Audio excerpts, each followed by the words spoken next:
This week's lesson takes the theology of Colossians and drops it right into the messiest places of your life.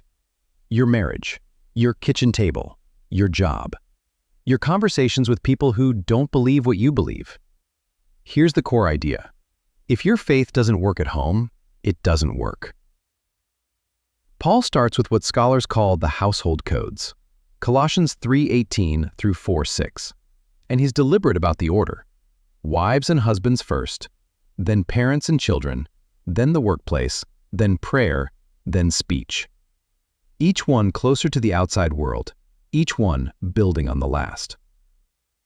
Wives, submit to your husbands, as is fitting in the Lord. Husbands, love your wives and do not be harsh with them. Those two verses only work together. Pull them apart and you get either a doormat or a dictator. Neither one is what Paul is describing. The model isn't authority. It's Ephesians 5:25. Husbands, love your wives the way Christ loved the church. He gave himself for her.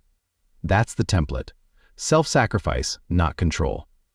And a wife's respect flows naturally when a man is actually loving her like that.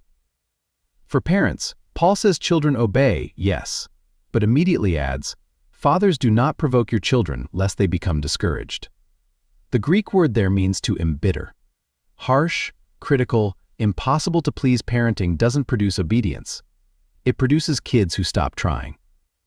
The real formation happens in Deuteronomy 6. When you sit, when you walk, when you lie down, when you rise up. Faith passed down in 1,000 small moments. Timothy's faith came first through his grandmother Lois, then his mother Eunice. 3 generations, no pulpit needed, just a home where it was real. In the workplace, Paul tells workers, do everything wholeheartedly, as to the Lord, not to men. Colossians 3:23. Not for your boss's approval, for God who sees what no performance review captures. And to those in authority, provide what is just and fair. You also have a master in heaven. That one sentence levels every hierarchy. The person at the top answers to someone higher, and that someone is watching how power gets used. Then prayer, Colossians 4:2. Continue earnestly, be vigilant, with thanksgiving. 4 words that describe not a ritual, but a rhythm. Nehemiah prayed between sentences in a conversation with the king.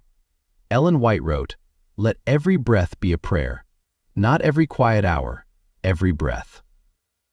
And finally, speech, Colossians 4:6. Let your speech always be with grace, seasoned with salt, that you may know how to answer each one. Always. Not when it's convenient. Always. And each one, not a formula for every person, but a word tailored to whoever is standing in front of you. That requires the Holy Spirit. You can prepare all you want, but the right word at the right moment for the right person, that's a gift only God gives. Paul is painting a picture this week. A Christian home that looks like a small demonstration of the kingdom. Husbands and wives serving, not competing. Parents building up, not tearing down. Workers bringing excellence regardless of who's watching. Prayer running underneath everything. And speech that makes the watching world curious about the God behind it. Not perfection, redemption. Because every home falls short. Every marriage has its hard Tuesdays.